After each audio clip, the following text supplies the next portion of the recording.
sejahtera untuk semua. Perkenalkan, saya Arianus Hendri Lensio Sanga, mahasiswa semester 1 Fakultas Ekonomi, jurusan Ilmu Manajemen, Universitas Mercu Buana Yogyakarta. Pada kesempatan kali ini saya akan membagikan hasil tulisan saya dengan narasumber Bapak Domingus Taopan, seorang petani garam rebus di Desa Watumbaka, Kecamatan Pandawai, Kabupaten Sumba Timur, Nusa Tenggara Timur. Nah, ini telah hadir bersama kita Bapak Domingus Taopan. Selamat siang, Pak. Selamat siang, Adi. Setelah berbicara dengan Bapak, sedikit mengetahui situasi di tempat ini, ya. Ya, Kemudian saya membuat sebuah artikel, Pak, dan saya akan men-sharingkan itu kepada Bapak. Nanti silakan kalau Bapak menemukan ada kurang atau ada yang tidak pas, nanti silakan Bapak tambahkan. Berdasarkan artikel yang atau media sosial yang saya baca, itu saya menemukan bahwa petani garam di Sumba itu sering mengalami hal-hal seperti ini, misalnya rendahnya harga garam di pasar, kemudian kualitas garam yang tidak terlalu baik, minimnya sumber daya, serta infrastruktur yang tidak memadai gitu.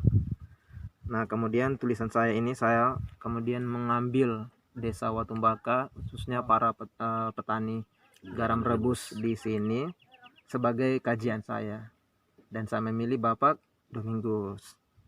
Nah, sedikit gambaran yang saya tuliskan di sini adalah sebenarnya ada dua model petani garam itu, ya. Pertama, petani garam tambak yang macam kayak lahan itu. oh iya, yang kristal. Yang kristal, kemudian petani garam rebus. Ya, seperti bapak mereka ini. Dan tulisan saya ini kebetulan mengambil tentang petani garam rebus, ya. Jadi bukan semua, tetapi hanya khusus untuk petani garam rebus saja. Pada musim kemarau, harga garam per karung 50 kg itu, ya, berkisar 175.000. Dan kalau pada musim hujan harganya 200.000, ya Pak, ya? Tidak. Kalau jumlah rata-rata dalam setahun itu dalam setahun itu harga rata-rata garam, Yeah. satu karung 175.000. Oh, dalam setahun harga rata-ratanya itu, ya? Karena dia ini kadang di bawah standar, di bawah standar 150. Oh, jadi pernah sampai di bawah 150, ya Pak, ya? Sampai di bawah 150. Oke. Begitu. Oke. Saya lanjutkan, ya Pak. Iya. Kemudian pada musim hujan rata-rata 200.000, ya? 200 ke atas. 200 ke atas. Jadi kalau misalnya hitung kotornya ini, selama setahun itu kira-kira seminggu itu bapak mereka bisa memperoleh penghasilan kotornya itu bisa 1 juta sampai 1.300.000, ya Pak. Seperti itu, ya. Seperti itu. Kemudian kalau dengan harga yang 175 itu bapak mereka tidak bisa menabung, ya. Susah, ya, karena susah. Pas-pasan, ya gitu. Pas-pasan. Untungnya. Maka harga yang memungkinkan itu sebenarnya begini, Adik. Bukan 175 itu yang itu. Tapi yang di bawah standar 150 itu yang agak susah kita. Oh, jadi begitu. Kalau 175 masih bisa begitu? Masih bisa, masih agak sedikit bisa. Oh iya. Tapi yang saya harapkan kalau bisa standar 200. Kalau bisa standar 200. Kalau bisa standar 200. Oke. Nah, karena kalau kita mau hitung rata-rata itu, kenapa saya bilang standar 200? Karena kayu juga kita beli. Kayu beli. Iya. Harganya berapa tuh? Harganya 900 sampai 1.100.000. Jadi itu kalau kayu yang boleh bilang kayu yang tidak kuat itu yang 900 satu red.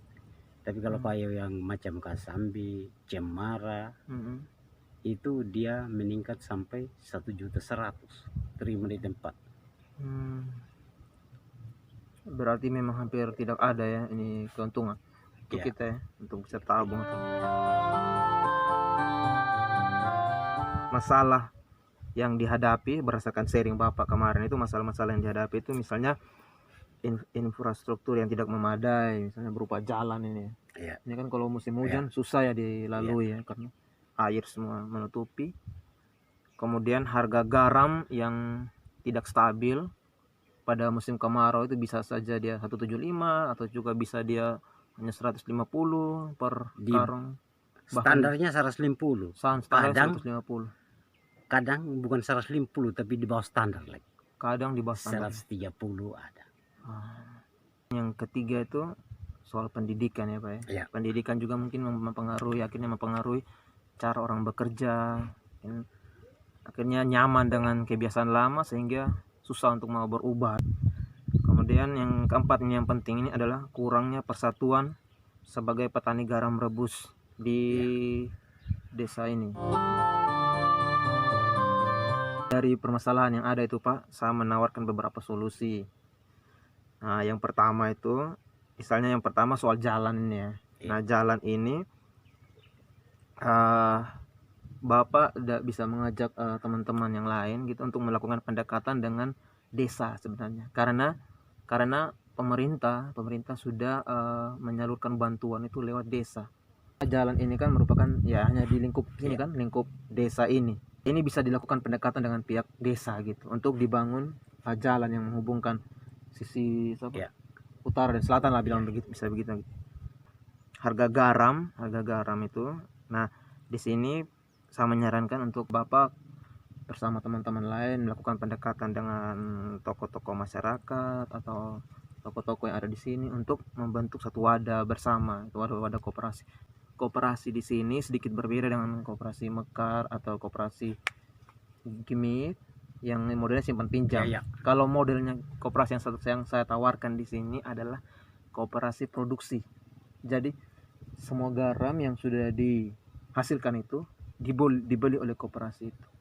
Nah, di situ koperasi ini sebenarnya berfungsi untuk menstabilkan, menjaga harga garam. Jadi misalnya koperasi membeli garam-garam para petani ini dengan harga 175 taruhlah atau 200 begitu.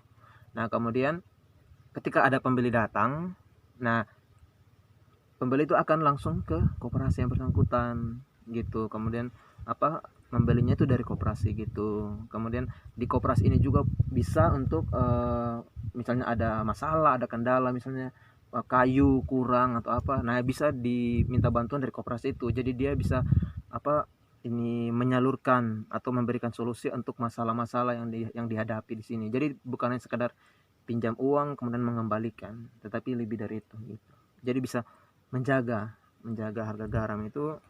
Kemudian yang keempat adalah memupuk semangat persatuan, persaudaraan kita di sini. Nah, jadi memang kalau saya lihat dari cara kerja di sini kesannya masih seperti kayak individual ya. Maksudnya masing-masing berusaha untuk cari kerja untuk hidup. Memang itu tidak ada salahnya ya. Orang pastilah kita untuk masing-masing berusaha untuk cari hidup, tetapi bahwa perlu juga kita tuh bersama sehingga jangan kita bersaing di hal-hal yang sebenarnya membuat kita tuh rugi sendiri. Contohnya harga misalnya.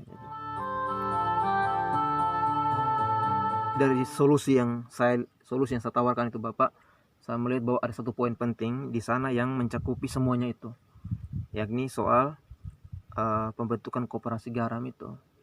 Nah, saya sangat mendorong sekali bahwa di daerah sini itu ada semacam kayak koperasi, tetapi bukan hanya simpan pinjam, melainkan koperasi produksi itu.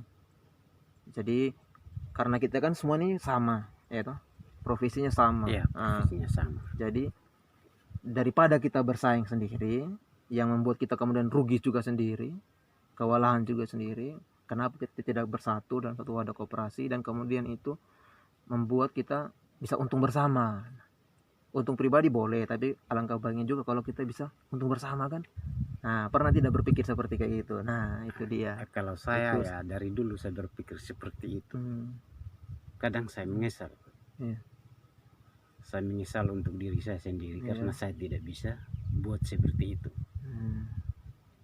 Untuk pribadi saya, tapi entah untuk pribadi saya punya teman-teman yang sudah satu dalam satu wadah itu, saya tidak pernah tahu. Mungkin Bapak beranggapan bahwa bagaimana caranya ya kita kemudian bisa seperti itu. Nah, saya memberikan langkah-langkah yang mungkin Bapak bisa pikirkan itu bersama teman-teman atau saudara-saudara yang lain di sini. Yang pertama itu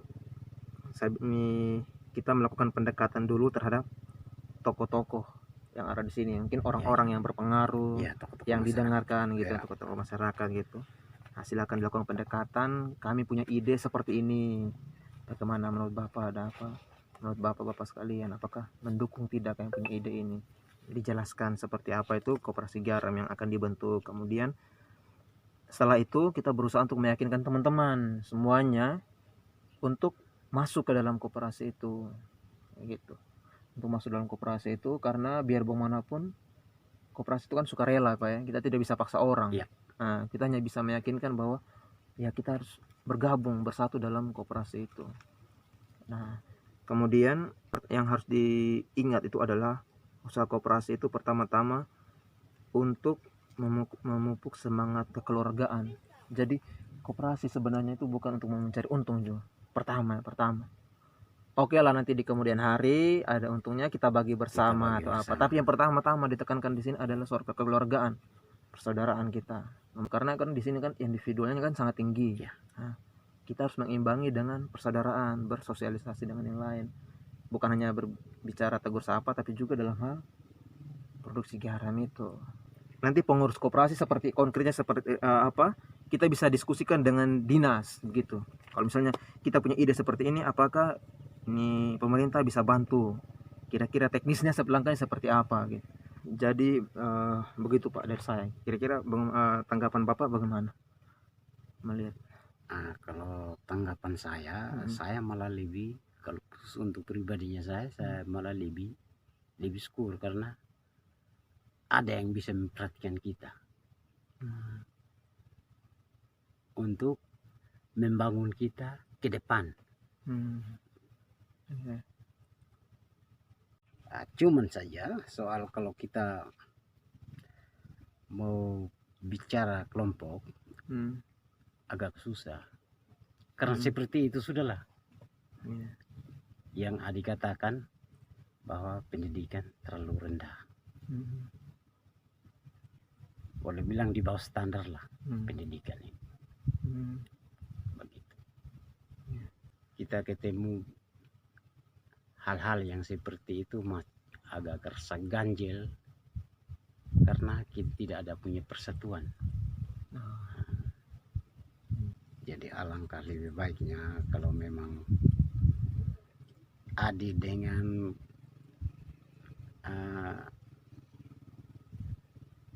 pemerintah bisa bantu sama kita, ya kita lebih bersyukur. Karena kalau dari kelompok sendiri agak susah gitu. Agak susah. Kalau soal koperasi yang tawarkan untuk jadi bisa untuk produksi seperti itu, kita simpan, kita gabungkan semua, maksudnya semuanya itu koperasi beli semua, koperasi timbun, tinggal ada pembeli datang langsung ke sini, ke koperasinya, tidak lagi ke individu-individunya. Dan juga bisa dilayani simpan pinjam. Kalau misalnya ada mau pinjam uang, langsung bisa juga dikasihkan lewat koperasi itu. Bisa, bukan tidak bisa, tapi kalau bagi saya pribadi itu terlalu bagus. Karena dia bisa membantu sama kita. Kalau kita ada perlu apa-apa, kita tidak lari lagi jauh-jauh, langsung di koperasi. Langsung, iya, itu maksudnya. Nah, Pak, mungkin itu saja ini itu sharing kita kali ini. Ya, terima kasih banyak atas perhatiannya. Saya dan Pak Domingus mengucapkan sampai jumpa di lain kesempatan.